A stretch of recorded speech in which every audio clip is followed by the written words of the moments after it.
Վրացուղափառ եկեղեցու առաջնորդի մահվան կապակցությամբ հարևան երկրում ազգային սուգ է հայտարարվել։ Հիշեցնեմ, համայն Վրաստանի կաթողիկոս պատրիարք Իլիա II-ը մահացավ 93 տարեկանում։ Թեմայի շուրջ կզրուցենք Արտյոմ Երկանյանի հետ։ Արտյոմ, ինչպիսին է նոր պատրիարք ընտրելու կարգը։ Քիչ առաջ հայտնի դարձավ, որ պատրիարքի հողարկավորությունը տեղի կունենա Կիրակի օրը Սիոնի տաճարում։ Ամենայն հայոց կաթողիկոսը իր ցավակցությունը հայտնել է տեղապահին, իսկ Հայաստանի վարչապետը Վրաստանի գործընկերոջը Կոբախիձեին։ Իլիա II-ը Վրաստանի պատմության մեջ ամենաերկար կառավարած հոգևոր առաջնորդն էր։ 49 տարի եղել է գահում։ Նա պատրիարք էր ընտրվել 77 թվականին, երբ ընդամենը 44 տարեկան էր։ Հենց նրա կառավարման օրոք վրացական եկեղեցին վերականգնեց իր ինքնուրույնությունը, որից զրկվել էր դեռևս 19-րդ դարի սկզբներին։ Ըստ կանոնադրության, ուրեմն ընդհանուր հոգևոր ժողովը պետք է 3 թեկնածու առաջադրի, որոնց կազմից արդեն նաև աշխարհիկ մարդկանցից ձևավորված եկեղեցական ընդլայնված խորհուրդը պետք է ընտրի պատրիարք։ Այդ ամենը պետք է 40 օրվա ընթացքում տեղի ունենա։ Արտյոմ, իսկ ինչպես արժի գնահատել հանգուցյալ պատրիարքի գործունեությունը հայկական տեսանկյունից։ Դե պետք է հաշվի առնենք եւ անկեղծ ասենք, որ վերջին 2 տասնամյակների ընթացքում վրացուղափառ եւ հայ առաքելական եկեղեցիների միջև որոշակի լարվածություն էր նկատվում եւ ես կարծում եմ, որ դրանում եղել է նաեւ հանգուցյալ պատրիարքի անձնական դերը։ Մի քանի խնդիր էր եղել։ Առաջինը այն է, որ վրացուղափառ եկեղեցին եւ հոգեվոր առաջնորդը երկար տարիներ դեմ էին, որ հայ առաքելական եկեղեցին Վրաստանում ունենա պաշտոնական իրավական կարգավիճակ, այդ հանրային իրավունքի սուբյեկտ կոչվելու իրավունքը։ Դա լրջագույն խնդիրներ էր առաջացնում, խանգարում էր մեր պատրիարքույց թեմին վերականգնել գույքային իրավունքները, կառավարել գույքը եւ այլն։ Երկրորդ խնդիրը այն էր, որ հենց Իլիա I-ն էր պահանջներ ներկայացրել Վրաստանում 6 հայկական եկեղեցիների նկատմամբ, հռչակելով այդ եկեղեցիները վրացական։ Այդ եկեղեցիների ճակատներում, պատերի վրա ջնջվում էին հայկական գրառումները, այդ եկեղեցիների բակեր էին բերվում այլ մարզերից եւ երկրամասերից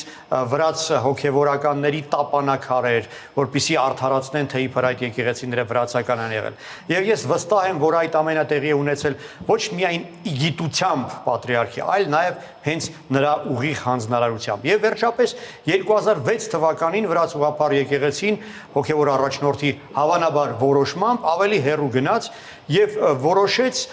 հիմնել Հայաստանի տարածքում վրացական եկեղեցու թեմ։ Դա ոչ միայն անսպասելի էր, այլ անգամ սադրանքի էր նման։ Մանավանդ, որ հայ առաքելական եկեղեցու հայրապետերը անգամ տեղյակ չեն եղել վրացական այդ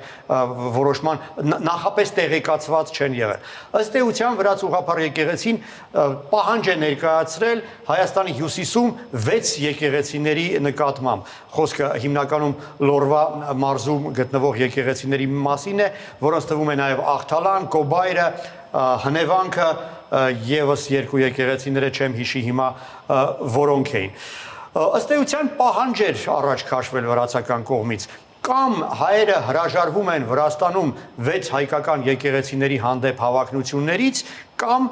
պետք է հաշտվեն այն մտքի հետ, որ վրացուղափառ եկեղեցին էլ պահանջ է ունենալու Հայաստանի տարածքում գործող եղած 6 եկեղեցիների նկատմամբ։ Լրջագույն խնդիր է, որը մինչ օրս լուծված չէ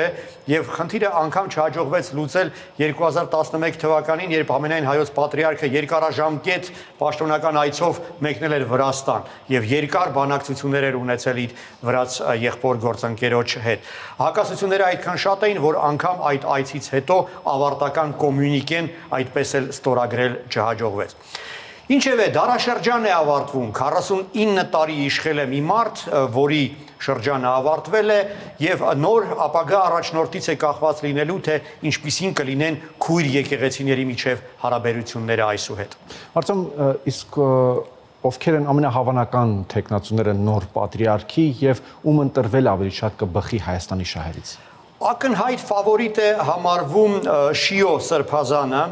ով տեղապահն է արդեն վաղուց, դեռ իր կյանքի օրոք դեռևս 9 տարի առաջ պատրիարքը իր հրամանագրով նրան տեղապահ էր նշանակել եւ դա փոքրինչ հակասություններ էր առաջացրել, քանի որ ըստ ընդունված կարգի տեղապահին ընտրում են միայն մահից հետո եւ ընտրում են, այլ ոչ թե նա է նշանակում։ Բայց պարզ է, որ Իլիա առաջնորդը հենց Շիո սրբազանին էր ցանկանում տեսնել պատրիարքի աթոռին։ Նա ամենահավանական տեխնացուն է համարվում, բայց պետք է նշեմ, որ արդեն 9 տարի է, ինչ հենց նա է փաստացի ղեկավարը եկեղեցու, քանի որ պատրիարքի առողջական իրավիճակը թույլ չէր տալիս նրան տեղյակ լինել ամեն բոլոր process-ների մասին, եւ կարող ենք արձանագրել, որ այն դեստրուկտիվ քաղաքականությունը, որը քիչ առաջ դատապարտեցինք, հավանաբար հենց նրա վարած գծի հետևանքն է։ Հենց նա է համարվում ճարտարապետը եւ գաղափարախոսը հայկական եկեղեցիների հանդեպ այդ պահանջներ ներկայացնելու։ Նա այսպես արմատական պահպանողականի համբավ ունի եւ ունի սերտ կապեր Վրաստանի քաղաքական իշխանությունների հետ, ինչը նույնպես ավելացնում է իր շանսերը։ Այսինքն նրա ընտրվելը չեմ կարծում, որ դեպի շատ այսպես դրական կտանի մեր եկեղեցիների միջև հարաբերությունները, թեև հույս ունեմ, որ ես սխալվում եմ։ Բայց կան նաև ավելի վատ տարբերակներ, կան եպիսկոպոսներ, որոնց համբավը էլ ավելի այսպես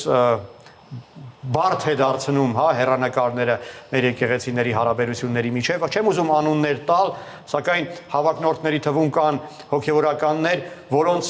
ջավախքի մեր հայրենակիցները բազմիցս մեղադրել են նրանում, որ նրանք անձամբ են մասնակցել հայկական եկեղեցիների վրացականացման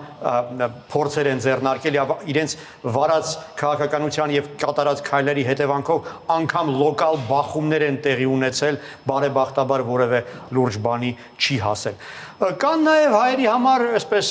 ծանոթ եւ ընդունելի տեխնացուներ, օրինակ Ախալքալակի թեմի առաջնորդ Նիկոլայը, ով արդյունավետ համագործակցում է հայ հոգևորականների հետ,